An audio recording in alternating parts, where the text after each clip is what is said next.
Such is the state of technology that it's now possible to monitor your home from your smartphone. Sandie Kaplanis bought some of those high-tech cameras for her house to keep an eye on her elderly dog.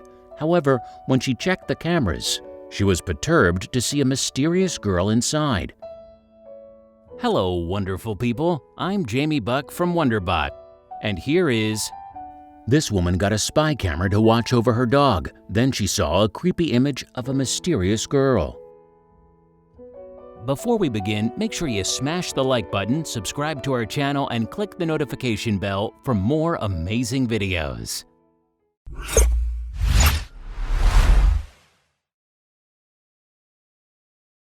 Kaplanis had been concerned about her 14-year-old Labrador Amber. As well as being old, Amber was suffering from kidney failure. In light of the dog's condition, Kaplanis wanted some way to keep an eye on her pet while she was away from home. Subsequently, Kaplanis' son bought her a Vivitar smart camera as a Christmas present. Using this camera, Kaplanis would be able to check on Amber and make sure she was still breathing okay. And after the initial setup, everything appeared to be working as it should. The system Kaplanis used was essentially a camera pointed at Amber. Kaplanis would check it on her smartphone or a computer and rest easy knowing Amber was okay. In fact, Vivitar also offers systems with motion sensors and carbon dioxide detectors too. Kaplanis was able to successfully use her Vivitar system for several weeks without problems. However, one day, something entirely bizarre happened while she was using her phone to check on her dog. In essence, she saw something she definitely wasn't expecting to see. Instead of an aged Labrador with a gray muzzle, Kaplanis was looking at a mysterious girl asleep. Obviously, she was very surprised to see a girl, especially one that she did not recognize. Confused by the situation, Kaplanis tried to correct things. "I see this little girl and I say, 'What is this?'" Kaplanis explained to WJLA News. "So I log out and I log back in and I see my dog, and I log back in and I see this little girl. And this happened for a period of over 24 hours. Logging in and out again didn't change the situation. Despite it being a video feed, the picture of the girl appeared to be a still image, not an active recording. Kaplanis is still none the wiser about where the image came from or who the little girl is. As a result of this bizarre situation, Kaplanis decided to call the camera company Vivitar for an answer. Unfortunately, the company was unable to offer a satisfying response.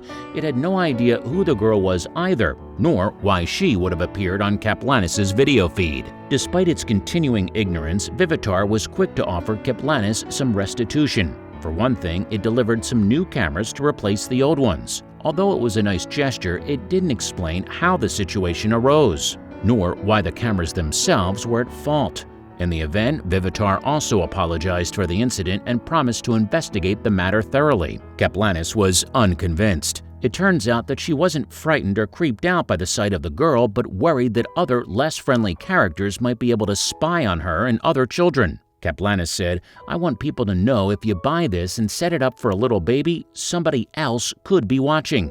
And it may be that it was not as much of a shock to Vivitar as to Kaplanis that she was able to tune in to someone else's child. The issue at hand may have been related to the frequencies that the cameras communicate on. Liquid Video Technologies Vice President Devrin Wern spoke to Fox News explaining that there might be interference in some cases. This might have been why Kaplanis could see the girl. "I can have a nanny cam, and you can have a nanny cam, and if we're close to each other, I can see your cameras and you can see mine," Wern said. "It's not advisable to have wireless cameras from Best Buy or from H.H. Gregg or any of the other places because they're all wide open. There's no security whatsoever." Wern insisted that cheaper self-installed packages simply didn't have the security to prevent the sort of interference experienced by Kaplanis.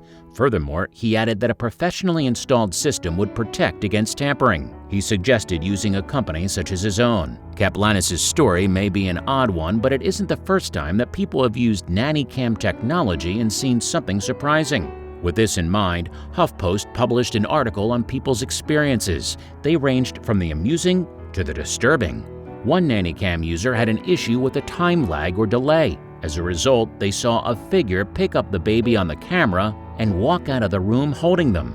Panicking, it took a while for the person to realize that the picture was simply delayed and that they were watching themselves. One evening, another user had a deeply disturbing experience with a nannycam. "Had it on one night and heard someone talking," the user described. It was some older lady talking about what it was like growing up in Africa. Weird as S. More than one person complained about babysitters whose actions were occasionally captured on camera. For example, a parent discovered that their babysitter was misbehaving in a disgusting way. It turned out they would smell the child's underwear once their clothes had been changed. The truth is that it can be a little overbearing to have a nanny cam. Although Kaplanis watching her dog may seem like no big deal, some children might find the idea of being watched a little cloying. And once they figure out there's a camera in the teddy bear, they may be less likely to play with it.